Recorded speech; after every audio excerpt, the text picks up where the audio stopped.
कहानी पीयूष की है। चलिए इनकी कहानी शुरू करते हैं। मेरा नाम पीयूष है। ये बात मैं आपको 90s की बता रहा हूँ। ये घटना मैंने मेरे पापा से सुनी थी। बात कुछ ऐसी थी कि मेरे पापा और उनकी जो फैमिली थी वो सभी एक बिल्डिंग में रहते थे और फिर जॉब के चलते हुए पापा को उस जगह को छोड़कर दूसरी जगह पर शिफ्ट होना पड़ा था। जिस बिल्डिंग में पापा शिफ्ट हुए थे वो बिल्डिंग के 2 वॉचमैन थे और वो दोनों भाई थे। पापा बताते हैं कि रात के समय वहाँ पर 2 भाई लोग रहते थे जो ड्यूटी करते थे। दिन में कोई वॉचमैन नहीं था और न ही दिन में किसी वॉचमैन की जरूरत पड़ती थी। रात में इसलिए रखा गया था कि वो दोनों भाइयों की शिफ्ट 12 घंटे की थी और उस बिल्डिंग में पानी जो आता था वो मॉर्निंग में 7 बजे आता था, तो रात में उनको सिक्योरिटी भी मिल जाती और मॉर्निंग में वो दोनों ही वॉचमैन बिल्डिंग को पानी छोड़ने के लिए भी काम आ जाते थे। सब कुछ ठीक चल रहा था। फिर एक रात कुछ चोर हमारे बिल्डिंग में घुस आए। जो 2 वॉचमैन थे हमारे बिल्डिंग में, उनमें से एक जो था वो फिजिकली वीक था और जो दूसरा था पतला दुबला सा था, लंबा था, लेकिन बहुत ज्यादा गुस्से वाला और बहुत ब्रेव था। वो किसी से नहीं डरता था। उस रात में वो दोनों ही भाइयों ने मिलकर सभी चोर को वहां से भगा दिया। इसके बाद ऐसे और 2 अटेम्प्ट हुए, लेकिन बिल्डिंग में चोरी नहीं हुई। हर कोई उन वॉचमैनों को बहुत ज्यादा पसंद करता था। फिर एक रात कुछ अजीब सी घटना घटी। जो उसका भाई फिजिकली वीक था, उस दिन उसकी तबीयत काफी ज्यादा खराब थी, इसीलिए वो दवाई लेकर आराम कर रहा था। ये अकेला ही बाहर ड्यूटी पर था। 2 चोर बिल्डिंग में घुसकर आ गए। ये देख नहीं पाया, लेकिन जब वो दोनों जा रहे थे तब इसने दोनों को देख लिया और दोनों को पकड़ने की कोशिश में उनके बीच लड़ाई हो गई। जिसके बाद जो 2 चोर थे उनमें से एक चोर ने इसे बहुत बुरी तरह से जान से मार दिया। इसके मर जाने के बाद वो दोनों चोर भी पकड़े गए। बिल्डिंग के लोगों ने पुलिस में कंप्लेंट कराई, जिसके बाद पुलिस ने एक्शन लिया और वो दोनों पकड़े गए। उसके बाद दोनों को काफी लंबी सजा हुई थी। ये इंसिडेंट हो जाने के बाद 2 बहुत अजीब से इंसिडेंट घटे थे। एक तो ये, जिस सेल में उस चोर को रखा गया था उस समय कहा जाता है कि 9 दिन के बाद में वो चोर एकदम से एक रात में बैठे बैठे चीखने लगा और बार बार एक ही बात कह रहा था कि मुझे बचा लो, मुझे जाने दो यहाँ से, बस मैं दोबारा ऐसा कुछ नहीं करूँगा। वो जो बाहर पुलिस के राउंड अप होते हैं जेल में, वो उनको भी चिल्ला चिल्ला कर कह रहा था कि मेरी जान बचा लो। उनमें से एक पुलिस वाले ने उस सेल को खोला और चारों ओर देखा, कहने लगा किससे बचा लो। उस चोर ने कहा वो जो कोने में आदमी बैठा है, दुबला सा लंबा सा, वो मुझे मार देगा। पुलिस वालों ने उसे ही डांट लगाई, कहने लगा कि यहाँ पर कोई भी नहीं है और दोबारा अगर तूने ऐसा किया तो हम तुझे मारेंगे। जिसके बाद वो शांत था, लेकिन अगली सुबह में वो मरा हुआ मिला। इसमें एक और शॉकिंग बात दोस्तों ये थी कि जिस टाइम पर सुबह में वो वॉचमैन मरा था, ठीक उसी टाइम पर वो चोर भी मरा। चोर ने भले हमला वॉचमैन पर रात में कर दिया था, लेकिन उसके बाद भी वो 2-4 घंटे सरवाइव कर गया था। उसी टाइम पर उस चोर की मौत हो जाना ये बहुत अजीब बात थी। और दूसरी बात ये कि उसके बाद बिल्डिंग में जब भी कोई चोर हमारे चोरी करने आता, या तो वो पागल हो जाता या तो फिर वो कहीं गायब सा हो जाता। गायब मैं इसलिए आप लोगों को कह रहा हूँ क्योंकि 2 इंसिडेंट कुछ ऐसे ही हुए। उनमें से एक इंसिडेंट ऐसा था कि कुछ चोर हमारे बिल्डिंग में चोरी करने आए, जिसके बाद बिल्डिंग के ही कुछ लोगों ने उन्हें देख लिया, जिसके बाद वो सब के सब वहां से भाग गए। लेकिन अगली रात में एक चोर आ गया था। उसने कब, कहां, कैसे चोरी किया या नहीं किया ये भी कोई नहीं जानता। फिर उसकी अगली सुबह में जो बिल्डिंग का गार्डन था वहां पर वो दफनाया हुआ था, यानी कि लोगों को वो उधर पर जमीन के अंदर गड़ा हुआ मिला और वो मर चुका था। इसके 15 दिन के बाद में ही एक इंसिडेंट और ऐसा हुआ जिसमें चोर बिल्डिंग के गार्डन के पीछे की साइड पर अंदर जमीन में गड़ा हुआ मिला। वो भी मर चुका था। ये बात उसी एरिया में आग की तरह फैल गई। अब हर कोई ये बात समझ चुका था कि यहाँ पर चोरी करना ठीक नहीं है, या यहाँ पर अगर चोरी करने जाओ तो पागल हो जाते हैं या फिर मारे जाते हैं। उसके बाद उस बिल्डिंग में कभी कोई चोर का आना देखा ही नहीं गया। दोस्तों, मेरे पापा बताते हैं कि 2004 तक हम लोग उस बिल्डिंग में रहे और 2004 में उस बिल्डिंग को डिमोलिश कर दिया गया क्योंकि बिल्डिंग अब पुरानी हो चुकी थी। जिसके बाद पापा लोगों ने उस बिल्डिंग को छोड़कर दूसरी जगह शिफ्ट कर गए। तो दोस्तों, ये थी पीयूष जी की कहानी। दोस्तों, इनकी एक और कहानी है जो कि इनके फ्रेंड के फैमिली के साथ घटी थी। अब वो कहानी शुरू करते हैं। मेरा एक दोस्त है जिसने मुझे कहानी बताया। उसके मम्मी पापा के साथ ये घटना घटी थी। ये घटना में वो भी था, लेकिन उस समय उसकी उम्र 4 साल की थी। हुआ कुछ ऐसा था कि उसके मम्मी पापा गवर्नमेंट सर्वेंट थे, तो इसी वजह से उन्हें एक बंगलो अलॉट किया गया था। वो लोग वेस्ट बंगाल में शिफ्ट हुए थे। जो घर था वो पूरा लकड़े का बना हुआ था और अंग्रेजों के टाइम का वो घर था। कहते हैं कि जो घर अंग्रेजों के टाइम के होते हैं वो मोस्टली हॉन्टेड ही होते हैं। अब इस बात में कितनी सच्चाई थी ये तो आगे कहानी में पता चलेगा। जब उसके मम्मी पापा उस घर में पहुंचे तभी उसकी मम्मी बहुत ज्यादा रिलीजियस थी, तो उन्होंने उसके पापा से कहा कि घर में कुछ नेगेटिव वाइब्स आ रही है। लेकिन उसके पापा कहने लगे कि ऐसा कुछ नहीं है, ये सब सिर्फ तुम्हारा वहम है, क्योंकि उन्हें तो हर 2-3 साल में घर को चेंज करना होता था। वो जो बंगला मिला हुआ था वो सी फेसिंग बंगला था और सामने उस बंगले के काफी अच्छा व्यू आता था। लेकिन पूरा घर लकड़े का बना होने की वजह से उस घर में अगर चलते या कुछ भी होता तो लकड़े की आवाज आती। घर पुराना हो चुका था, लकड़ियां भी पुरानी हो चुकी थी, तो कई बार चिरमिराती हुई आवाज भी उन्हें ऐसी ही सुनाई देती। उन्हें उस घर में गए हुए कुछ 8 या 10 दिन हो चुके थे। पहले मैं आप लोगों को उस घर का डिस्क्रिप्शन दे दूं कि घर में जो ग्राउंड फ्लोर था उसमें 2 कमरे थे। फिर उसके बाद एक जो सीढ़ी थी वो मेन डोर के ग्राउंड फ्लोर से लगकर ही ऊपर की ओर जाती थी। फर्स्ट फ्लोर पर वो लोग रहते थे, मेरे फ्रेंड की फैमिली, उसके मम्मी पापा और वो। ऊपर भी 2 बेडरूम थे और एक लिविंग रूम था। वैसे तो बेडरूम 2 थे, लेकिन वो यूज एक ही करते थे, इसीलिए दूसरे वाले बेडरूम को उन्होंने पूजा घर बना दिया था। मेरा फ्रेंड बताता है कि एक शाम में मेरे मम्मी पापा जब मुझे लेकर बाहर घुमाने गए हुए थे तब हमें लौटने में काफी ज्यादा समय हो चुका था। जब हम घर के पास आए तो हमने देखा कि जो नीचे का एरिया हम लोगों ने वहाँ पे हाउस हेल्प वालों को दिया हुआ था उसमें भी एक हस्बैंड और वाइफ रहा करते थे। तो उसकी वाइफ घर के बाहर बैठी हुई थी और वो रो रही थी। जब मम्मी पापा वहाँ पर पहुंचकर उससे पूछे कि क्या हुआ, क्या बात है, तुम ऐसा बाहर क्यों रो रही हो, वो कहने लगी कि मेरे पति के साथ बहुत बुरा हुआ।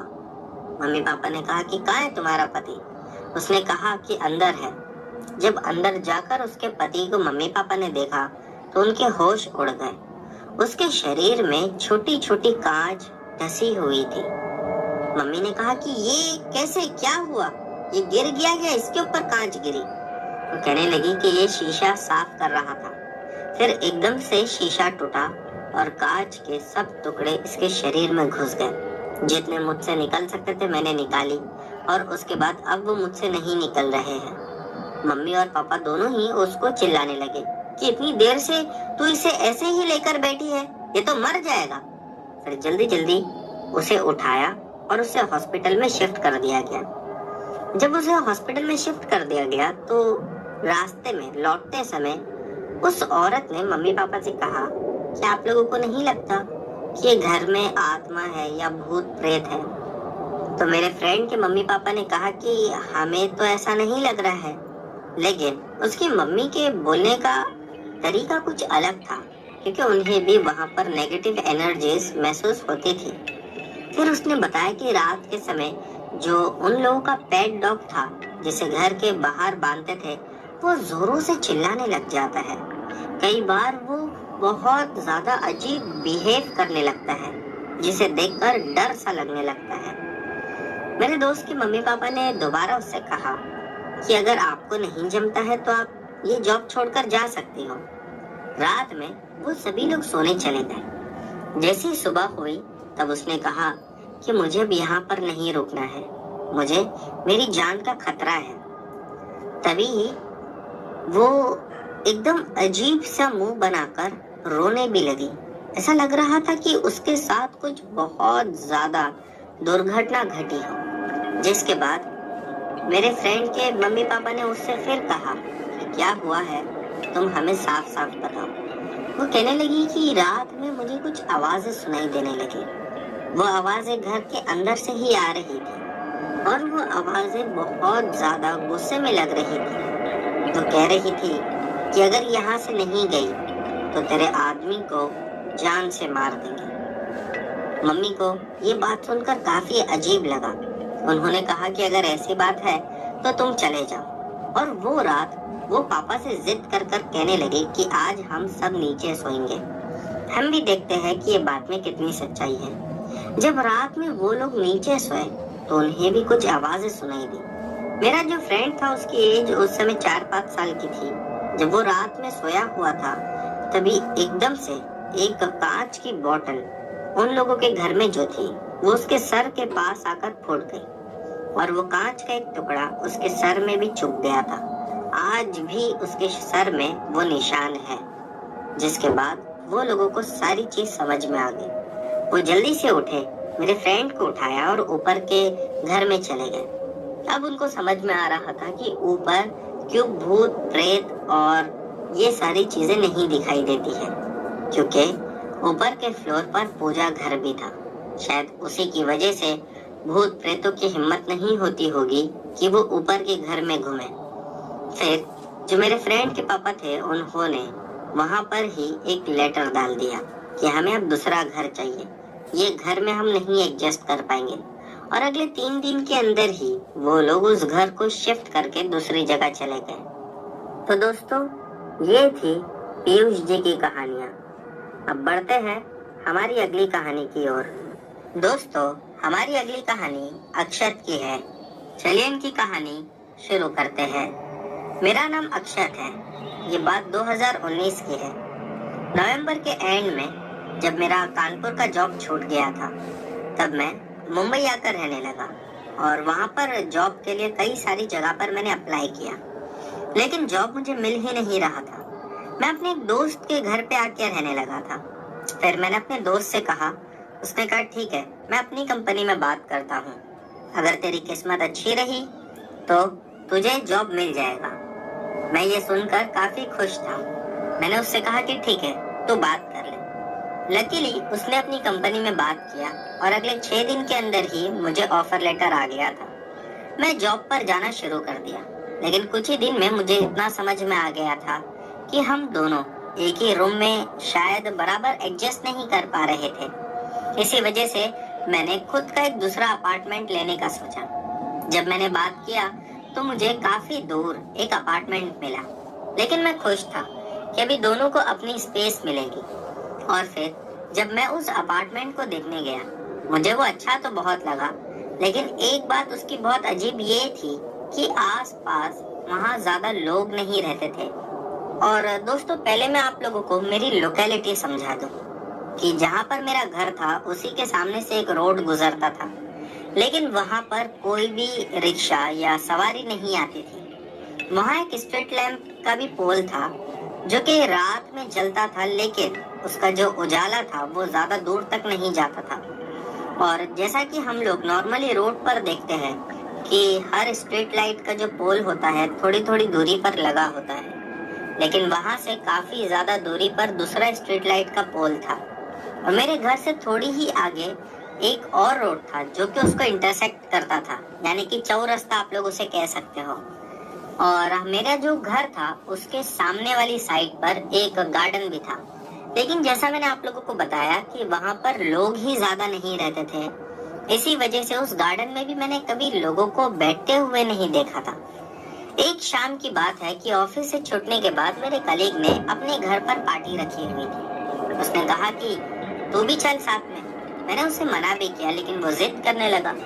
फिर मैं उसके साथ उसके घर पर चला गया। वहां से निकलने में रात के 11:30-12 बज चुके थे। मैंने उसके घर से एक बस ली और बस पकड़कर अपने वहां के नजदीकी बस स्टॉप पर उतर गया। अब भी वहां से मेरा घर लगभग 1 किलोमीटर की दूरी पर था, जो कि मुझे पैदल चलकर ही पार करना था। जब मैं अपने घर की ओर आगे जा रहा था, तो जो घर के सामने साइड गार्डन था, पहले वो गार्डन पड़ता था, फिर मेरा घर। मैंने देखा कि गार्डन में बिल्कुल अंधेरा था, लेकिन एक बेंच पर कोई बैठा हुआ दिखाई दे रहा था। मैंने उसे देखा और आगे बढ़ने लगा। वो एक लेडी थी, क्योंकि जैसे ही मैं उसके पास से गुजरा ही था कि उसने आवाज लगाई, बेटा इधर आ। इतना कहकर वो चुप हो गई, लेकिन मुझे लगा कि इसे इग्नोर करना ही ठीक होगा और मैं जल्दी जल्दी आगे बढ़ने लगा। अगले 5 या 10 कदम बढ़ने के बाद मुझे लगा कि एक बार पीछे मुड़कर देखता हूँ। जैसे ही मैं मुड़कर पीछे देखा तो वो बेंच पर कोई नहीं था। ये देखकर मेरी सांसें फूलने लगी और मैं तेज कदमों के साथ साथ अपने घर की ओर आगे बढ़ा। मैं जल्दी जल्दी अपने घर पर चला गया। घर जाने के बाद मैं काफी ज्यादा डरा हुआ था। इस वजह से काफी देर तक तो मुझे नींद ही नहीं आई, और जब नींद आई तब मुझे तुरंत ही वही आवाज फिर से सुनाई दी कि जैसा वो बुढ़ी मुझे अपने पास बुला रही है। मैं एकदम से आंख खोलकर चारों ओर देखने लगा, लेकिन कमरे में मेरे अलावा कोई नहीं था। मैंने फिर से इस बात को इग्नोर किया और सोने की कोशिश करने लगा। मेरी आंख कब लग गई मुझे पता नहीं चला। अगली सुबह उठकर वही रोज के जैसा जो रूटीन था, मैं काम के लिए चला गया। उस दिन मैं काफी ज्यादा वीक फील कर रहा था। तबीयत भी ठीक नहीं थी और साथ ही साथ वो दिन काम का प्रेशर भी बहुत ज्यादा होने की वजह से मैं काफी थक चुका था। मैं जब अपने घर पर आया तो घर आने के बाद सबसे पहले मेरे दिमाग में यही आया कि आज खाना नहीं बनाऊंगा, क्योंकि मैं बहुत थक गया था। तो पास के ही एक रेस्टोरेंट में फोन करके मैंने वहां से खाना ऑर्डर किया, और खाना ऑर्डर करके मैंने सोचा कि अभी नहाने चला जाता हूँ। मैंने पानी भरने के लिए बाल्टी को छोड़ दिया था और तभी ही मेरी मम्मी का फोन आया। बातों बातों में इतना समय लग गया कि पता ही नहीं चला। जब मैंने फोन काटा तो मैं देखा कि 1 घंटा 10 मिनट तक मैंने अपनी मम्मी से बात किया था। मैं सोचने लगा कि वो रेस्टोरेंट से खाना तो 20-25 मिनट में डिलीवर हो जाता है, लेकिन अभी तक खाना क्यों नहीं आया।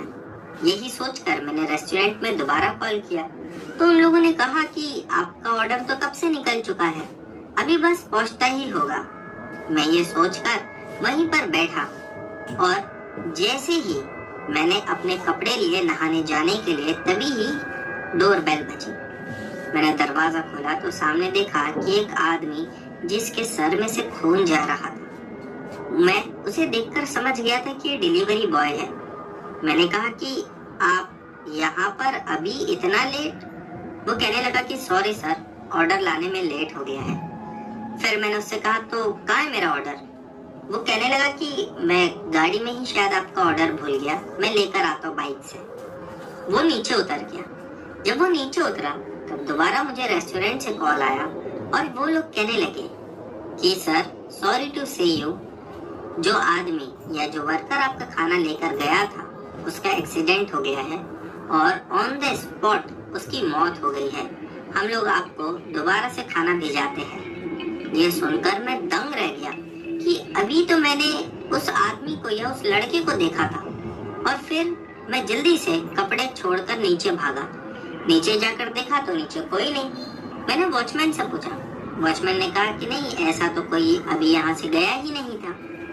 मैं इससे और ज्यादा डर चुका था। मन ही मन सोच रहा था कि मैं क्या करूं इतनी रात में, किसी दोस्त के घर चला जाऊं सोने। लेकिन मेरे आसपास, जैसा मैं आपको बताया, कि लोग बहुत कम रहते थे और इसी वजह से वहां से उतनी रात में सवारी मिलना भी मुश्किल था। वहां से काफी दूरी पर मेरे एक दोस्त का घर था, लेकिन उतनी रात में मैं उसके पास कैसे जाता। मजबूर होकर मुझे वहीं सोना था। मैं वो रात भी डरते हुए निकाल दी। अगले दिन मैं अपने एक दोस्त को जाकर उस जगह के बारे में पूछने लगा। उसने कहा कि हो सकता है वो जगह ही हॉन्टेड हो। मैंने जब उससे सारी बात कही तो उसने मुझसे एक और बात कही। वो ये कह रहा था कि आज रात में जॉब से छूटने के बाद पहले हम मेरे घर जाएंगे, उसके बाद मैं वहाँ से कपड़े लूंगा और मैं भी आज तेरे साथ तेरे ही रूम में आकर सोऊंगा।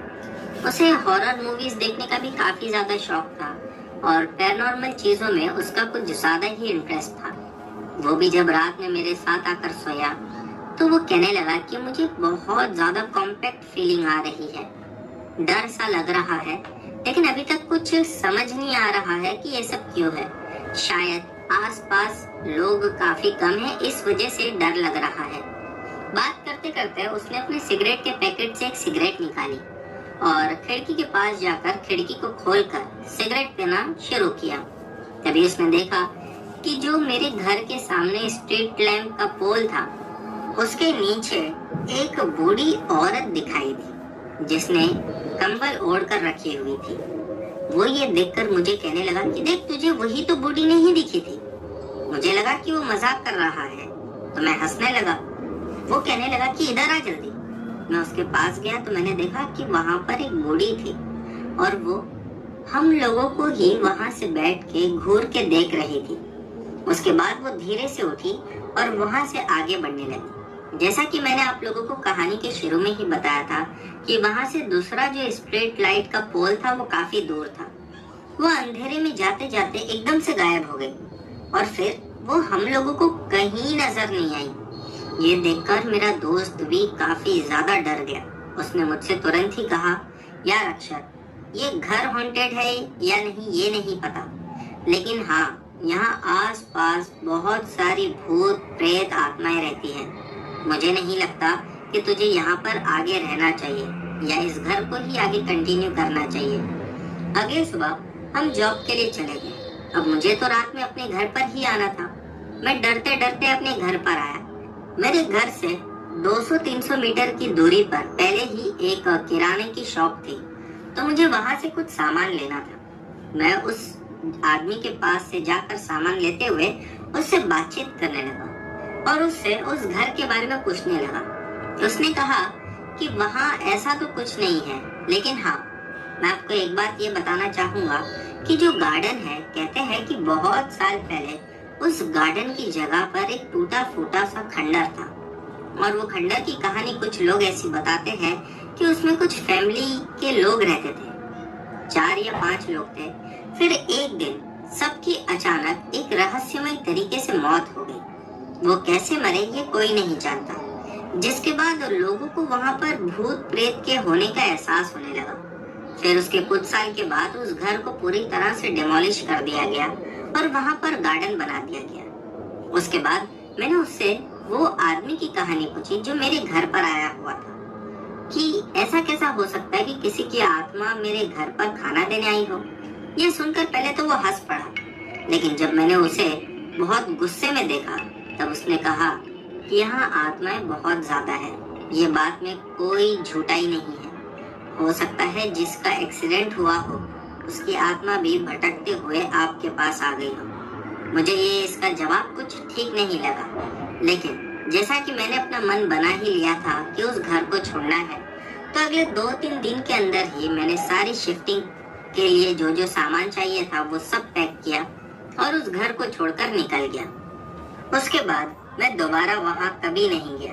मैं नहीं जानता कि वहाँ पर क्या था और क्यों था, लेकिन मैं जिसको भी एक कहानी सुनाता हूँ वो लोग एक ही बात कहते हैं कि हो ना हो वहाँ पर कोई भूत प्रेत का साया जरूर था जो कि मुझे परेशान कर रहा था। तो दोस्तों, ये थी अक्षय जी की कहानी। बढ़ते हैं अगली कहानी की ओर। दोस्तों, हमारी अगली कहानी दिनेश की है। चलिए इनकी कहानी शुरू करते हैं। आज जो घटना मैं आप लोगों को बताने जा रहा हूँ ये मैंने मेरे दादाजी से सुनी थी। ये घटना हमारे ही गांव की है। ये घटना 1984 की है। उस समय मेरे दादाजी बताते हैं कि गांव में उस समय लगभग 30 से 35 घर थे। हमारा गांव काफी छोटा सा था। आज भी आप लोगों को नॉर्थ इंडिया के कुछ गांव ऐसे देखने को मिल जाएंगे जहां पर 40 से 50 ही घर है। हमारे गांव से थोड़ी दूरी पर एक दूसरा गांव था जिसे हम लोग गांव में बड़ा गांव कहकर बुलाते थे, क्योंकि उस गांव में लगभग 80 से 90 घर थे। कोई भी सामान अगर लेना होता था तो उसी गांव में जाकर हमें खरीदना होता था। हमारे गांव में कोई दुकान नहीं थी। वो गांव हमारे गांव से लगभग 3 से 4 किलोमीटर की दूरी पर था। एक आदमी हमारे ही गांव का, उसने सोचा कि क्यों ना गांव में ही दुकानें खोल ली जाए, जिससे हमारे गांव के लोगों को दूर जाने की जरूरत ना पड़े। उसने गांव में दुकान तो डाल दिया था, लेकिन हर 2-3 दिन में उसे सामान खरीदने के लिए बड़ा गांव जाना होता था। वो वहां से सामान लाकर अपनी दुकान में भरता। कई बार तो उसे दुकान बंद करके भी जाना होता। अकेला आदमी था, इस वजह से काफी ज्यादा परेशान हो गया था। उसने मेरे दादाजी से कहा कि अगर तू भी मेरे साथ काम कर ले तो जो बार बार दुकान बंद करना होता है ये हम नहीं करेंगे। एक आदमी दुकान पर बैठेगा और दूसरा आदमी जाकर सामान ले आएगा। दादाजी को उसकी बात अच्छी भी लगी। दादाजी ने कहा कि ठीक है, चल मैं तेरे साथ में यहीं पे काम पर लग जाता हूँ। दादाजी वहीं पर उसी के साथ काम पर लग गए। एक दिन वो दादाजी को कहने लगा कि यार बहुत सारा सामान कम हो गया है दुकान में से, यानी कि बिक चुका है। तो ऐसा करता है कि हम दोनों ही सामान लेने के लिए चलते हैं, क्योंकि सामान काफी ज्यादा था।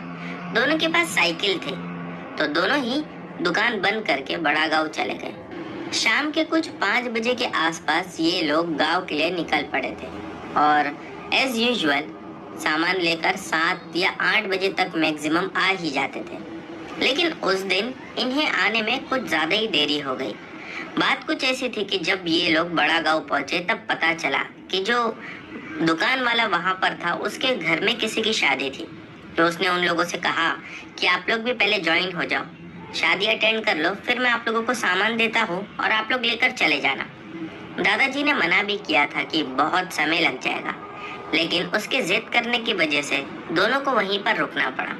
शादी अटेंड करने के बाद कुछ 9:30 बजे के आसपास वो दोनों को ही दुकान पर ले आया और सामान का हिसाब किताब करने लगा। सामान लेकर जब ये लोग निकल रहे थे वहां से, तब रात के 11 बज चुके थे। और आज से इतने साल पहले सूरज डूबने के बाद ही गांव के लोग अपने अपने घरों में जाकर सो जाते थे। तो आप लोग सोच ही सकते हो कि रात के 11 बजे कितना सन्नाटा हर जगह होता होगा। और उस समय तो स्ट्रीट लाइट्स भी नहीं थी। दादाजी और उनका जो दोस्त था, ये दोनों ही साइकिल पर माल को लोड करके वहां से धीरे धीरे आगे बढ़ने लगे। अब माल काफी ज्यादा था, तो इसी वजह से दोनों साइकिल पर ना बैठकर साइकिल को हाथ से ही चला रहे थे, यानी धक्का देकर। थोड़ी सी दूरी पर आने के बाद दादाजी का जो दोस्त था, उसने तालाब किनारे किसी को घूमते हुए देखा। दादाजी से कहने लगा कि देख, वो आदमी इतनी रात में तालाब के पास क्या कर रहा है। दादाजी ने कहा कि जाने देना, हमें क्या करना है, छोड़ हम चलते हैं। लेकिन वो कहने लगा कि हो सकता है उसे किसी की मदद की जरूरत होगी, चल जाकर पूछते हैं। या ये भी हो सकता है कि कोई उसका अपना तालाब में डूब गया हो, हमें पूछने में क्या है। दादाजी का दोस्त काफी अच्छा था। दादाजी ने कहा कि ठीक है, अगर ये बात है तो चल हम पूछते हैं। पहले तो दोनों ने दूर से ही आवाज लगाई, लेकिन उसके रिस्पॉन्स में उस आदमी ने कोई जवाब नहीं दिया। दादाजी और उनका दोस्त दोनों ही तालाब के पास पहुंचे और जाकर उससे पूछने लगे कि क्या बात है, आप इधर क्यों घूम रहे हो। वो आदमी अब भी चल रहा था। दादाजी ने कहा कि इसे सुनाई नहीं दे रहा है। तभी उनका दोस्त ने कहा कि अगर सुनाई नहीं भी दे रहा है, ये देख तो सकता है, इसे समझ में नहीं आ रहा कि हम इसके पास में आकर खड़े हो गए हैं। उसके बाद दोनों उसके और करीब चले गए, लेकिन वो आदमी चल ही रहा था। चलते चलते वो आदमी रुका नहीं। दादाजी और उनका दोस्त जिस जगह पर खड़े थे, वो उसी जगह पर चलते जा रहा था। दादाजी ने देखा कि वो आदमी चलते हुए इन्हीं के ओर आ रहा था, क्योंकि वो उसी ट्रैक पर चल रहा था। लेकिन वो अब भी उन्हें देखकर रुका नहीं, ना ही तो कोई जवाब दिया, बल्कि उनसे आर पार होकर वो निकल गया। ये देखना था कि दोनों के हाथ पैर बिल्कुल ढीले से हो गए और डर की वजह से पसीना छूटने लगा। तभी दादाजी ने अपने दोस्त से कहा कि चल यहाँ से, जल्दी चल। दोनों ही वहां से निकलने लगे। जब वहां से वो लोग निकलने लगे तभी ही पीछे से उस आदमी ने आवाज लगाया और वो आवाज काफी ज्यादा भारी और डरावनी थी। वो आवाज में उसने पूछा, कहाँ जा रहे हो?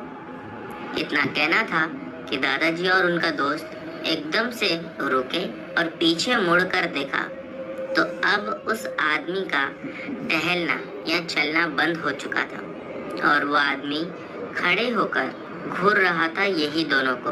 और फिर एकदम से ही वो वहां से पीछे हटा और तालाब में धीरे धीरे जाने लगा। लेकिन वो तालाब में डूब नहीं रहा था, बल्कि उसके ऊपर उल्टा चलते जा रहा था। वो खुद से ही इन दोनों से दूर हट रहा था। दादाजी और उनके दोस्त ने कहा आपस में ही कि यहाँ से जल्दी निकल जाना ही ठीक रहेगा। दोनों फिर से भागे और ऊपर की साइड दोनों की साइकिल जो रखी हुई थी, दोनों जल्दी से वहां पहुंचे और साइकिल लेकर तेज तेज कदमों के साथ आगे बढ़ने लगे। अभी ये लोग वहां से 50 या 100 मीटर ही आगे बढ़े होंगे कि दोबारा इन्हें वही आदमी दिखाई दिया। इस बार वो पूरी तरह से भीगा हुआ था, यानी पानी उसमें से जमीन पर गिर रहा था, जिसे देखकर साफ समझ में आ रहा था कि या तो इसने तालाब में डुबकी लगाया है या फिर इसने पानी को पूरा अपने ऊपर डालकर यहाँ पर आया है। ये बात दोनों के ही समझ के परे थी कि तालाब में तो वो डूबा नहीं था, फिर ये इतना भीगा हुआ कैसे है। वो दोनों के सामने आकर खड़ा था। इसके बाद में उसने जमीन पर पड़ा एक पत्थर उठाया और वो पत्थर दादाजी और उनके दोस्त की ओर फेंका, लेकिन वो दोनों उससे बच गए। फिर वो दोनों के करीब आकर दोनों को जोर से मारा, जिसके बाद दोनों साइकिल और सामान लेकर जमीन पर गिर पड़े। काफी सारी जगह पर उन्हें चोट भी आई थी। फिर वो वहीं खड़ा होकर हंसने लगा और दादाजी से नजदीक आकर उसने कुछ कहा, लेकिन दादाजी का ऐसा कहना था कि मुझे सुनाई नहीं दिया कि वो क्या कह रहा है। इसके बाद उसने दादाजी के दोस्त की टांग पकड़ा और उसे घसीटते हुए खींचने लगा और खींचते हुए शायद दोबारा से तालाब की ओर ही ले जाने लगा। मेरे दादाजी ये सब खड़े होकर देख ही रहे थे कि ये क्या हो रहा है कि एकदम से उसने दादाजी की ओर पीछे देखा और कहने लगा, अब तेरा भी नंबर आएगा। दादाजी जल्दी से अपने दोस्त को बचाने के लिए भागे। उसने दादाजी को धक्का दिया। दादाजी जमीन पर फिर से उड़कर गिरे और दादाजी की भी टांग उसने पकड़ लिया। दोनों अपने आप को बचाने की कोशिश कर रहे थे और वहां से निकलने की कोशिश कर रहे थे, लेकिन उसने दोनों को बहुत मजबूती के साथ पकड़ा हुआ था। फिर दादाजी ने तुरंत ही भगवान को याद करना शुरू किया और भगवान का नाम जोरों से लेने लगे। उनका जो दोस्त था वो ये देखकर खुद भी भगवान का नाम जपने लगा, जिसके बाद एकदम से वो कहीं हवा में गायब हो गया और फिर दिखाई नहीं दिया। दोनों जल्दी से उठे, अपने कपड़े झाड़े और वो साइकिल और सामान उठाकर वहां से आगे निकलने लगे। दादाजी ने अपने दोस्त से कहा कि कुछ भी हो जाए, भगवान का नाम जपना बंद नहीं करना जब तक हम अपने गांव नहीं पहुंच जाते। फिर दोनों ही भगवान का नाम जपते रहे और कुछ ही समय में वो दोनों ही गांव पहुंच चुके थे। गांव आने के बाद दादाजी के दोस्त की तबीयत काफी ज्यादा खराब हो गई। वो 7 से 8 दिनों तक पूरी तरह से बीमार था और उसकी जो दुकान थी वो मेरे दादाजी संभाल रहे थे, क्योंकि दादाजी को इतना कुछ फर्क नहीं पड़ा था। दादाजी भूत प्रेत जैसी चीजों पर विश्वास करते थे, लेकिन उनका अटूट विश्वास भगवान में था और वो हमेशा ही कहते थे कि बुराई चाहे कितनी ही ज्यादा हो, अच्छाई हमेशा जीतती ही है। इसके बाद दादाजी की ये घटना गांव में सभी लोगों को पता चली और लोग उस जगह से रात के समय जाने आने को बिल्कुल अवॉइड करने लगे। तो दोस्तों, ये थी दिनेश जी की कहानी। बढ़ते हैं अगली कहानी की ओर। दोस्तों, हमारी जो अगली कहानी है यह हमें शालिनी जी ने भेजी है। चलिए इनकी कहानी शुरू करते हैं। वैसे तो मैं महाराष्ट्र की रहने वाली हूँ, लेकिन ये घटना जो मैं आप लोगों को बताने जा रही हूँ ये मेरे साथ वेस्ट बंगाल में घटी। दरअसल मेरी लव मैरिज होने के बाद मैं वेस्ट बंगाल शिफ्ट हो गई थी। वहां जाने के बाद शुरुआत में तो मेरी जिंदगी बहुत अच्छी चली, लेकिन क्या पता था कि आगे मैं कुछ ऐसा भी देखने वाली हूँ या मुझे कुछ ऐसा भी अनुभव होने वाला है जो शायद मैंने अपनी जिंदगी में कभी ना किया हो। ये बात 1999 की है। तब वेस्ट बंगाल के एक छोटे से गांव में मेरे पति के दादा दादी रहते थे, तो इसीलिए मुझे भी वहां पर एक दिन जाना पड़ा। दरअसल हम लोग वहां पर 4 से 5 दिन रुकने के लिए गए हुए थे। जहां हम रहते थे वहां से उनका गांव लगभग 150 से 200 किलोमीटर की दूरी पर था। जब मैं वहां गांव पहुंची तो मुझे लोगों से ये सुनने को मिला कि जिस हवेली में हम लोग रहने के लिए गए हैं वो हवेली भूतिया है। मेरे पति ने मुझसे कहा कि ये सब खाली लोगों की बातें हैं, ऐसा कुछ नहीं है। मैंने भी उनकी बातों को मान लिया। हवेली वाकई में एकदम खंडर पड़ी थी, क्योंकि वहां पर मेरे पति के सिर्फ दादा दादी ही रहते थे और एक बूढ़ा सा केयरटेकर था। कभी कभार तो ऐसा लगता था कि क्या पता वो दादा दादी का ध्यान रख भी पाता होगा या नहीं। लेकिन हाँ, ये मैं आप लोगों से कहना चाहूंगी, उस हवेली में लगभग 17-18 कमरे होंगे, लेकिन दादा दादी तो नीचे के एक छोटे से कमरे में रहते थे। यही नहीं, वो जो केयरटेकर था वो भी उनके साथ नीचे के ही उनके ही बाजू के कमरे में रहा करता था। इसीलिए पूरी हवेली मानो एकदम वीरान और खंडर सी पड़ी थी। हवेली को देखकर ऐसा लगता था कि पिछले कई सालों से इसकी सफाई तक ना हुई हो। मैंने अपने पति से कहा कि हवेली कितनी गंदी है। उन्होंने मुझसे कहा कि तुम्हें इससे क्या, हमें तो कुछ दिन रहना है और फिर निकल जाना है। मैं शायद अब तक ये नहीं जानती थी कि मेरे पति जो मुझे लेकर वहां पर गए हैं वो उस हवेली को बेचने के चक्कर में थे। वो इसलिए भी क्योंकि अब दादा दादी अकेले नहीं रह सकते थे। तो मेरे पति ने ये सोचा कि क्यों ना हवेली बेचकर दादा दादी को अपने साथ ही रख लिया जाए। दरअसल जो मेरे पति के माँ बाप है वो अब इस दुनिया में नहीं थे, लेकिन हाँ, दादा दादी दोनों थे और मेरे हस्बैंड अपने दादा दादी से बहुत ज्यादा प्यार करते थे। इसीलिए शायद उन्होंने ये फैसला लिया था। वो दिन जिस दिन हम लोग वहां पर पहुंचे थे, हम लोग बहुत ज्यादा थक चुके थे, इसीलिए कब खाना खाकर सो गए हमें पता ही नहीं चला। जब अगली सुबह हुई तो कुछ पार्टियां हमारे घर पर आने लगी जो उस घर को लेने वाले थी। हवेली देखकर शायद ऐसा लग रहा था कि वो लोग लेंगे ही नहीं, लेकिन एक आदमी ने कहा कि मैं ये लेने को तैयार हूँ, परंतु अभी मेरे पास पैसे नहीं है, लगभग 5 से 6 महीने लगेंगे। मेरे पति ने उनसे कहा, इस बीच अगर हमें कोई दूसरी पार्टी मिल जाएगी तो हम उसे बेच देंगे, और नहीं तो फिर आप ही को बेचेंगे। ये सब कुछ हो जाने के बाद शाम में मैं, मेरे पति, दादा दादी हम लोग उसी हवेली के आंगन में बैठे हुए थे। मैंने ऐसी ही हवेली को देखते हुए कहा कि इसके पीछे कितना बड़ा गार्डन है और गार्डन कितना गंदा है, कोई सफाई तक नहीं करता। तभी उस केयरटेकर ने मुझे ऐसा घूर कर देखा जैसा मानो पता नहीं मैंने उसे कुछ बुरा भला कह दिया हो। उसका ये कहना था कि वो जगह हमारी नहीं है। मैंने कहा, हमारी नहीं है? वो जगह हमारी ही तो है, हवेली के बाउंड्री के अंदर आती है। जिस पर उसने फिर से मुझे देखते हुए कहा, हमारी नहीं है इसका मतलब ये नहीं कि किसी दूसरे आदमी की है। हो सकता है कि वहां पर कोई ऐसी अदृश्य शक्ति रहती है जो उस जगह को साफ नहीं रखना चाहती। मुझे उसकी बात सुनकर कुछ अजीब सा लगा। इसके बाद मैंने अजीब सी शक्ल बनाकर अपने पति को देखा। मेरे पति ने मुझे देखकर मुस्कुराया और वो केयरटेकर भी हमें देखकर मुस्कुराने लगा, मानो वो ऐसा जाहिर कर रहा था जैसा अभी जो भी उसने बातें कही है वो सिर्फ एक मजाक था। वैसे तो मैंने इन सब बातों पर ज्यादा ध्यान देना ठीक नहीं समझा और हम लोग अपनी ही हंसी मजाक और बातों में लग गए। जब रात हुई तब कुछ 9 बजे हम सभी लोग अपने अपने कमरे में सोने चले गए थे। वो दिन मुझे पता नहीं क्यों अजीब सी बेचैनी हो रही थी, नींद ही नहीं आ रही थी। मैंने अपने पति से कहा कि आज पता नहीं क्यों मुझे बहुत अजीब सा लग रहा है, मानो ऐसा लग रहा है कि कुछ बुरा होने वाला है। मेरे पति ने मुझसे कहा कि सो जाओ, ये सब तुम्हारा वहम है। लगभग 1.5 घंटे के बाद मेरे पति सो चुके थे। मैंने एक आवाज सुनी। वो आवाज कुछ ऐसी थी कि मानो कोई बहुत बड़ी चीज ऊपर से जमीन पर आकर गिरी हो।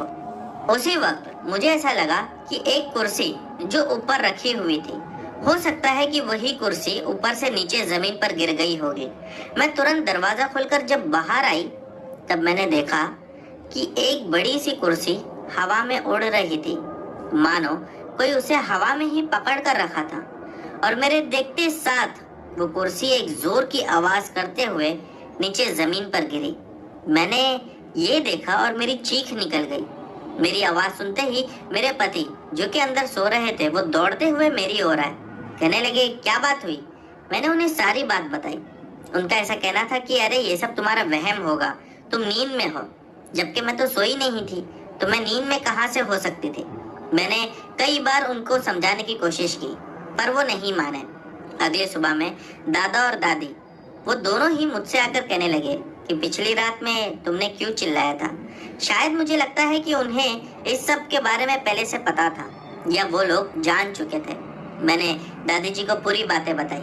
दादी जी मुझसे कहने लगी, कुछ चीजें ऐसी होती है जिन्हें देखने के बाद भी हमें अनदेखा करना पड़ता है, और इसी में हमारी भलाई है। मैंने दादी जी से पूछा, यानी कि आप जानती है कि इस हवेली में भूत चुड़ैलों का साया है? वो मेरी ओर देखी और शायद शर्म से अपनी नजरें झुका ली। मैंने उनसे दोबारा कहा, दादी, जब यहाँ पर भूत और प्रेत रहते हैं तो आप लोग इस हवेली को छोड़ क्यों नहीं देते? लेकिन इस पर उनका कोई जवाब नहीं आया। मैंने भी तीसरी बार पूछना ठीक नहीं समझा और चुप हो गई। जो कुर्सी ऊपर से नीचे गिरी थी, दरअसल वो कुर्सी ऊपर पैसेज में ऐसी पड़ी हुई थी कि मानो हल्का सा भी धक्का अगर उसे लग जाएगा तो वो नीचे गिर जाएगी। और जब मैं हवेली में घुसी थी, मैंने तभी ही पहले ही दिन केयरटेकर से कहा था कि वो कुर्सी कभी भी गिर सकती है, उसे ठीक से रखना। लेकिन पता नहीं क्यों उसने मेरी बात को अनसुना कर दिया था और मुझे देखकर कहने लगा कि पिछले कई सालों से नहीं गिरी है तो अब कैसे गिरेगी। एक अजीब बात यह भी थी कि जो कुर्सी मैंने नीचे गिरते हुए देखी थी, अब वो कुर्सी ठीक उसी जगह पर थी जहां पिछले दिन रखी हुई थी। और कुर्सी को ऐसी हालत में देखने के बाद मैंने केयरटेकर को आवाज लगाया। जब केयरटेकर मेरे पास आया तो मैंने उसे बहुत डांट लगाई। मैंने उससे कहा, तुमने कुर्सी रखी तो वापस से वैसी जगह पर रखी जहां से कुर्सी दोबारा गिर सकती है, थोड़ा अंदर रखते। उसका एक अजीब सा जवाब था, शायद वो मुझे डराने के लिए काफी था। उसने कहा कि कुर्सी को मैंने हाथ तक नहीं लगाया, तो मैं क्यों उस कुर्सी को नीचे से ऊपर जाकर रखूंगा। मुझे पता भी नहीं है कि कुर्सी की आप क्यों बात कर रही हो बार बार। इस बार उसके जवाब देने में पता नहीं गुस्सा नजर आ रहा था। मैंने घर पर अपने पति से पूछा, उन्होंने भी यही जवाब दिया कि नहीं, मैंने नहीं रखा। लेकिन मानो उन्हें कोई परवाह भी नहीं थी। उनका ये कहना था, अरे जाने दो, किसी ने भी रखा होगा। पता नहीं क्यों मेरा दिल इस बात को नहीं मान रहा था। मैं दोबारा दादी के पास गई और उनसे पूछने लगी। उन्होंने कहा कि घर में ऐसी बहुत सारी चीजें होती है जो अपने आप ही हो रही है, उसके पीछे का कोई कारण नहीं है, और अच्छा ही होगा कि अगर तुम भी इन सब बातों पर ध्यान ना दो। मुझे पता नहीं क्यों अब इतना ज्यादा डर लग रहा था, और डर की वजह से मुझे मन ही मन बहुत ज्यादा रोना भी आ रहा था। समझ नहीं पा रही थी कि मुझे क्या करना चाहिए। मन तो कर रहा था कि उसी वक्त उस हवेली को छोड़कर वहां से निकल जाऊं, लेकिन क्या करती, मैं मजबूर थी। उस वक्त वहां से चले जाना ये मेरे बस की बात नहीं थी। एक अजीब बात मैंने ये भी देखा था कि जब तक कि मैं वहां पर थी तब तक मैं रोजाना हवेली के आंगन में एक कौवे को मरा पड़ा देखती थी। वो कौवा इतनी बुरी तरीके से मरा पड़ा होता था, जिसे देखकर ये महसूस होता था कि किसी ने उस पर छुरी या चाकू से मानो हमला करके मारा हो। कौवे का काला रंग खून की वजह से लाल हो जाया करता था। मैंने अपने पति से पूछा, जिस पर उन्होंने कहा, अरे कोई जंगली जानवर हमला कर देता होगा। लेकिन एक अजीब बात तो ये भी थी कि क्या रोजाना जानवर हमला करके बस कौवे को जान से मारकर चला जाता है, उसे खाता क्यों नहीं है? यहाँ तक भी बात ठीक थी। जब कुछ दूसरा या तीसरा दिन था तब मैं हवेली के पीछे वाले गार्डन में गई, जो कि बहुत गंदा पड़ा था। जिस गार्डन के बारे में उस केयरटेकर ने मुझसे मजाक में कहा था कि वहां पर कुछ अदृश्य शक्तियां रहती है जो नहीं चाहती है कि उनका इलाका साफ हो जाए। जब मैं वहां पर गई तब मुझे एक अजीब सी गंध आ रही थी, मानो ऐसा लग रहा था कि कोई मांस का टुकड़ा पिछले कई 100 सालों से सड़ गया हो, और वैसी गंध में वहां पर खड़ा रहना मानो नामुमकिन जैसा था। मैं तुरंत वहां से भागकर दूसरी ओर आ गई। जाकर मैंने अपने पति से फिर से ये सारी बातें कही, लेकिन पता नहीं क्यों मुझे ऐसा लग रहा था या तो वो ये सब जानकर भी अनजान बन रहे थे, या फिर यूं कहिए कि वो नहीं चाहते थे कि मैं इन सब में पड़ूं, या फिर इन सब से मैं डर कर मेरे पति से वहां से चलने के लिए कहूं। सारी बातें तो ठीक थी। अब कुछ तीसरा दिन था शाम के लगभग 5 या 6 बज रहे होंगे। तभी मैंने एक अजीब सी आवाज सुनी। वो आवाज मानो पूरी हवेली में से गूंज कर आ रही थी। मैंने अपने कमरे का दरवाजा खोला, कमरे से बाहर निकलकर वो आवाज की ओर देखने लगी, बल्कि यूं कहिए कि वो आवाज के बारे में जानने लगी कि वो आवाज कहाँ से आ रही है। लेकिन मुझे कुछ समझ में नहीं आया। वो दिन मुझे अच्छे से याद है कि मेरे पति, केयर टेकर और दादा दादी ये कहीं गए हुए थे, शायद मंदिर गए थे या किसी काम से गए हुए थे। मैं हवेली में अकेले ही थी। मेरे पति ने मुझसे कहा था कि हमें आने में 2 या 3 घंटे लगेंगे। लगभग 7 बजे तक तो उन्हें वापस लौट ही जाना था। मैं वहां पर बैठकर ये सोचने लगी कि हवेली में मेरे अलावा तो कोई नहीं है, तो ये आवाज कैसी है। वो आवाज मानो एकदम जाड़ी सी थी और आवाज कुछ कहना चाह रही थी, लेकिन वो क्या कह रही थी ये मुझे नहीं समझ में आया। शायद वो कुछ बंगाली भाषा में कहना चाह रही हो। मुझे वैसे भी बंगाल की भाषा आती ही नहीं थी। मैंने जब ध्यान से सुना तो दोबारा मुझे फिर से वही आवाज सुनाई दी, और इस बार भी वो आवाज बंगाल की भाषा में कुछ कह रही थी। मैं ये सुनकर बहुत ज्यादा डर गई और तुरंत हवेली से बाहर निकल गई। मैंने अब ठान लिया था कि जब तक मेरे घर वाले नहीं आ जाएंगे मैं इस हवेली में दोबारा अंदर नहीं जाऊंगी। शायद इसीलिए मैं हवेली के बाहर खड़े रहकर इंतजार कर रही थी। एक बात मैं आप लोगों को ये भी बता दूं कि वो हवेली कई सालों पुरानी थी। लगभग आज उस हवेली को 100 साल से भी ज्यादा हो चुके होंगे, और वो हवेली आज तो वहाँ पर है भी नहीं। उसे तोड़ ताड़ कर वहाँ पर बहुत अच्छा गार्डन और एक छोटा सा होटल बना दिया गया है। शायद इसीलिए बना दिया गया। अगर वो हवेली आज भी वहाँ होती तो उस हवेली में रहने वाली बुरी आत्माएं लोगों को परेशान करते रहती। मैं जब हवेली के बाहर खड़ी थी तब मुझे एक औरत दिखाई दी। वो औरत वैसे तो मुझे जानती थी। वो मेरे पास आई और आकर कहने लगी कि क्या बात है, आप बाहर खड़े हो। मैंने उस औरत को अपने साथ घटी सारी घटनाएं बता दी। उस औरत का ये कहना था कि आपके दादा दादी पता नहीं इस हवेली में कैसा रहते हैं, क्योंकि गांव का हर बच्चा तक ये बात को जानता है कि इस हवेली में बुरी आत्माओं का वास है। मैंने कहा अगर सच में ऐसा है तो वो मेरे दादा दादी को नुकसान क्यों नहीं पहुंचाते। जिस पर उनका कहना यह था कि दादा दादी ना तो उन्हें कोई नुकसान पहुंचाते हैं और न ही बुरी आत्माएं उन्हें। मैंने कहा इसका मतलब क्या है।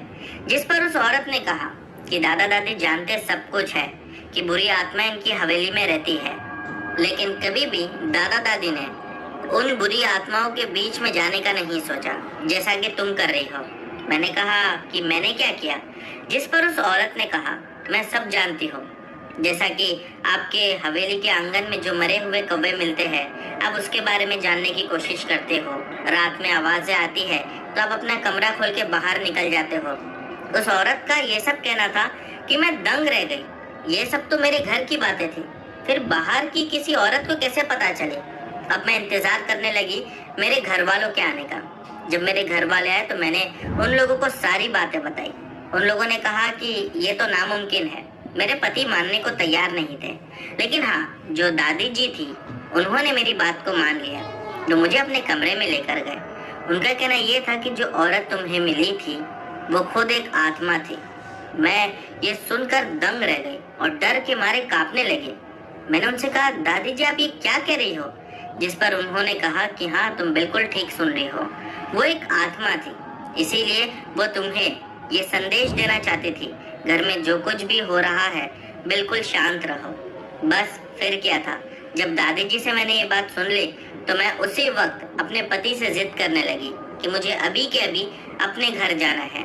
मेरे पति ने भी मेरे दादा दादी को लिया और हम सभी लोग उस हवेली को उसी वक्त छोड़कर निकल गए। लगभग 6-8 महीने के बाद हमारी हवेली आखिरकार बिक ही गई और वहाँ आज एक छोटा सा होटल और एक बड़ा सा प्लेग्राउंड बन चुका है। वैसे तो मैं नहीं जानती कि अब वो हवेली की आत्मा कहाँ चली गई होगी, लेकिन हाँ इतना जरूर जानती हूँ कि बुरी आत्माओं को देखने के बाद या उनके होने का एहसास हो जाने के बाद आदमी जिंदगी में कभी भी इस बात को नहीं नकार सकता कि आत्माएं नहीं होती है। तो दोस्तों ये थी शालिनी जी की कहानी। उम्मीद करता हूँ कि आप लोगों को पसंद आई होगी। बढ़ते हैं हमारी अगली कहानी की ओर। दोस्तों हमारी जो अगली कहानी है ये हमें अंकित जी ने भेजी है, जो कि गुजरात राजकोट के रहने वाले हैं। चलिए इनकी कहानी शुरू करते हैं। ये जो घटना मैं आप लोगों को बताने जा रहा हूँ, ये तब की है जब मेरी उम्र 19 साल की थी। आज मेरी उम्र 36 साल की है। ये घटना कुछ अजीब सी है। मैं आज तक नहीं समझ पाया कि मेरे साथ क्या हुआ था और क्यों हुआ था। चलिए घटना पर आता हूँ। एक शाम जब मैं अपने घर पर लौट रहा था खेती कर, तब मैंने एक अजीब सी ठंडी हवा अपने आसपास महसूस की। हालांकि गर्मियों का महीना चल रहा था। मैंने अपने आसपास देखा तो आसपास जो खेत थी उसमें तो बिल्कुल भी हवाएं नहीं चल रही थी। यानी कि अक्सर आप लोगों ने देखा होगा, जब भी हवाएं चलती है तो खेत में लगे छोटे छोटे पेड़ पौधे हिलते हैं, लेकिन उस समय कोई भी पेड़ पौधा हिल नहीं रहा था। मानो ऐसा महसूस हो रहा था कि अभी अभी कोई मेरे बाजू से गुजरा हो और उसके गुजरने की वजह से एक ठंडी हवा का झोंका मेरे शरीर को छू कर निकल गया हो। मैं वहीं पर 2 मिनट सोचते हुए खड़ा हो गया कि ये अचानक हवा मुझे कहां से लगी और कैसे लगी। लेकिन जब मुझे एक बात ये समझ में आ गई कि मेरे आसपास कोई है ही नहीं, तो मैं दोबारा अपने कदम आगे बढ़ाने लगा। लगभग शाम के कुछ 7 बज रहे थे। सूरज पूरी तरह से डूबा नहीं था। मैं थोड़ा ही आगे बढ़ा था कि दोबारा मुझे वैसे ही महसूस हुआ। इस बार जब मुझे ऐसा लगा तो मैं वहीं पर खड़े होकर अपने आसपास देखने लगा। अचानक मैंने एक गंध महसूस की और वो गंध काफी अजीब सी थी। शायद आज से पहले मैंने वैसी गंध कभी महसूस ही नहीं किया था। मुझे अजीब सा लगने लगा। मैं अब अपने कदम को तेज तेज आगे बढ़ाने लगा।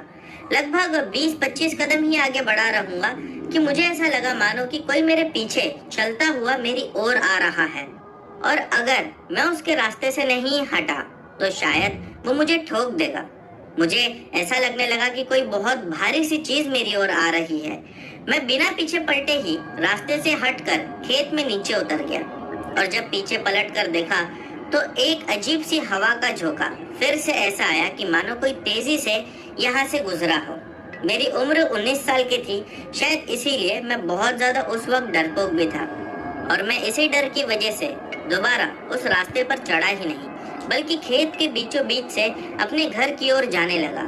अब मैं ये सोचने लगा कि बस जल्दी घर पे पहुंच जाऊं और इस मुसीबत से मेरा पीछा छूट जाए। लेकिन मुझे क्या पता था कि जिस चीज से मैं पीछा छुड़ाना चाह रहा हूँ वो तो यही चाहती थी कि मैं खेतों में आ जाऊं, क्योंकि खेतों में आने के बाद अब उसको मुझे परेशान करना और ज्यादा आसान हो चुका था। मैं जैसा जैसा आगे बढ़ता जा रहा था, वो खेत में लगे छोटे छोटे पेड़ पौधे मानो ऐसा लग रहा था कि मेरे पैरों को रोक रहे हो। वो अपने आप ही मेरे पैर से जकड़ जाते थे और फिर मुझे नीचे झुककर देखना पड़ता था। लेकिन जब भी मैं नीचे झुककर देखता तो मुझे ऐसा कुछ नहीं दिखाई देता। पता नहीं क्यों ऐसा लग रहा था कि कोई तो है जो मेरे रास्ते में रुकावट डालने की कोशिश कर रहा है। मैं उस वक्त तो समझा ही नहीं, और कदमों को और तेज बढ़ाने की कोशिश में जैसे ही आगे बढ़ा कि मैं औंधे मुंह जमीन पर गिर पड़ा। मुझे ऐसा लगा कि किसी ने अब मेरी टांगों को जकड़कर पकड़ लिया है और मुझे घसीटता हुआ औंधे मुंह पीछे की ओर ले जा रहा है। मैं इससे पहले कुछ करता कि मेरे मुंह से जोर जोर से चीखें निकलने लगी। मैं बस एक ही बात को चिल्ला रहा था, कोई है, बचाओ मुझे। लेकिन वहां मेरे अलावा शायद कोई था ही नहीं। लगभग 2 से 3 मिनट तक मैं उस खेत में ऐसे ही खींचता हुआ चला गया, लेकिन कौन खींच रहा था ये पता नहीं। जब मैं उठकर खड़ा हुआ तब मेरे कपड़े मैले हो चुके थे और मेरे मुंह पर उस खेत की मिट्टी लग चुकी थी और आंखों से आंसू जा रहे थे। मैं वहीं पर खड़ा ये सोचने लगा कि अगर मैं दोबारा आगे बढ़ूंगा तो क्या पता वो शक्ति फिर से मेरी यही हालत करे।